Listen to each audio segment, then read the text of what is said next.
നിങ്ങൾക്ക് എല്ലാവർക്കും തോന്നിയ പോലത്തെ ഒരു ഡൗട്ട് എനിക്കും തോന്നിയിട്ടുണ്ടായിരുന്നു. ഞാൻ ജസ്റ്റ് ഇങ്ങനെ ഒരു വീഡിയോ സ്ക്രോൾ ചെയ്യുമ്പോഴാണ് ഞാൻ വീണ്ടും ആ ഒരു അന്ന് ആലോചിച്ചത് വീണ്ടും ഓർമ്മ വന്നേട്ടാ. അപ്പോൾ ജസ്റ്റ് നിങ്ങൾ ആദ്യം ആ വീഡിയോ ഒന്ന് കണ്ടു നോക്കുന്നുണ്ടെങ്കിൽ ഒരു ഉത്തരം ഞാൻ പറഞ്ഞുതരാം. ഭർത്താവ് തൊട്ട് കഴിഞ്ഞാൽ ഭാര്യയുടെ വുളു മുറിയും, ഭാര്യ തൊട്ട് കഴിഞ്ഞാൽ ഭർത്താവിന്റെ വുളു മുറിയും. രണ്ടും അന്യരാണ്. ആരാണ് ഇത് പഠിപ്പിച്ചത്? നമ്മൾ വളരെ കൃത്യമായി കൊണ്ട് മനസ്സിലാക്കേണ്ടത് ഭർത്താവ് ഭാര്യ എന്നുള്ളത് അത്രമാത്രം അടുപ്പമുള്ള ബന്ധമാണ്. ഭർത്താവ് തൊടുന്നത് കൊണ്ട് ഭാര്യയുടെ വുളു മുറിയുമെന്നോ അല്ലെങ്കിൽ ഭാര്യ തൊട്ടത് കൊണ്ട് ഭർത്താവിന്റെ വുളു മുറിയുമെന്നോ അത് ഇസ്ലാം ദീൻ പഠിപ്പിച്ചിട്ടുള്ള ആശയമല്ല. ഇപ്പൊ നിങ്ങൾ ആ ഒരു വീഡിയോ കണ്ടില്ലേ? ആ വീഡിയോയിലുള്ള പോലെ തന്നെ എനിക്കും ഡൗട്ട് ഉണ്ടായിരുന്ന ഒരു കാര്യമായിരുന്നു. അപ്പൊ ഞാൻ ഇപ്പോഴല്ല, കുറച്ച് മുന്നേ ഞാൻ പഠിക്കുന്ന ടൈമിൽ തന്നെ ഞാൻ എന്റെ ഉസ്താദിനോട് ഈ ഒരു കാര്യം ചോദിച്ചപ്പോൾ ആള് വളരെ സിമ്പിൾ ആയിട്ട് എന്ത് ചെയ്ത് അതിലൊരു ഉത്തരം എനിക്ക് പറഞ്ഞു തന്നു.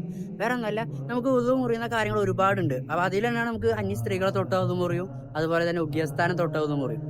അപ്പോൾ ഈ ഉഗ്യസ്ഥാനം തൊട്ട ഉദു മുറിയണത് നമുക്ക് അന്യ ആൾക്കാർക്ക് മാത്രമല്ല, അന്യ ആൾക്കാർ ഉഗ്യസ്ഥാനം തൊട്ടാലും ഉദു മുറിയും. അത് നമ്മളെ മുൻകൈയുടെ പള്ള കൊണ്ട്. അതുപോലെ തന്നെ നമുക്ക് ഉഗ്യസ്ഥാനം ഉണ്ട്, നമ്മളത് തൊട്ടാലും ഉദു മുറിയും. അത്ര ചിന്തിച്ചാൽ മതി. അപ്പൊ വെച്ചാല് നമുക്ക് അന്യ സ്ത്രീകളെ തൊട്ടാലും ഉദു മുറിയും. നമ്മുടെ വൈഫ് എന്ന് വെച്ചാല് രക്തബന്ധത്തിൽ അല്ലാത്ത ഏത് സ്ത്രീയെ തൊട്ടാലും നമുക്ക് ഉദു മുറിയും. നമ്മളെ ഭാര്യ എന്ന് വെച്ചാൽ നമുക്ക് രക്തബന്ധമല്ല. ബാക്കി നമ്മളെ ഉമ്മ, പെങ്ങള്, ഇതൊക്കെ രക്തബന്ധമാണ്. വൈഫ് എന്ന് വെച്ചാല് രക്തബന്ധമല്ല. ഇതാണ് എന്നോട് ഉസ്താദ് അന്ന് പറഞ്ഞൊരു എന്താ പറയാ മറുപടി. അപ്പൊ അതോടെ എന്റെ ആ ഡൗട്ട് എനിക്ക് ക്ലിയർ ചെയ്തു. അപ്പൊ ഈ വീഡിയോ കണ്ടപ്പോ എനിക്ക് നിങ്ങളോടൊന്ന് ഷെയർ ചെയ്യണമെന്ന് തോന്നി. Thank you.